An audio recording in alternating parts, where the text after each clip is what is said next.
తెలంగాణ అసెంబ్లీలో ఏం జరుగుతున్నదో చాలా విచిత్రంగా ఉన్నది. రేవంత్ ఘాటు విమర్శలు చూస్తూ ఉంటే ఏదో జరగబోతున్నది అనేటువంటి విషయాన్ని మట్టుకు బయట పెడుతూ ఉన్నది.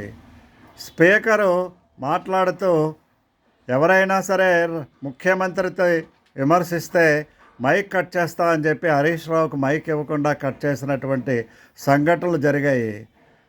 రానున్న రోజుల్లో ప్రతిపక్ష నాయకులు ఎవరైతే ఉన్నారో కేసీఆర్, కేటీఆర్ను ఉరితీసినా సరే వాళ్ళు చేసినటువంటి పాపాలకు నిష్కృతి ఉండదు అని చెప్పి రేవంత్ రెడ్డి ఘాటు విమర్శలు చేయడం, ఇదే మధ్యేషియా రాష్ట్రాల్లో అయితే, దేశాల్లో అయితే వారిని రాళ్లతో కొట్టి చంపేవాళ్ళు అని విమర్శలు చేయడం దేనికి నిదర్శనమో ఎవరికీ అంతుపట్టట్లేదు. విలేకరులు అందరూ కూడా తెల్లబోయి ఈ విమర్శలు రాసుకోలేక చేస్తున్నారు.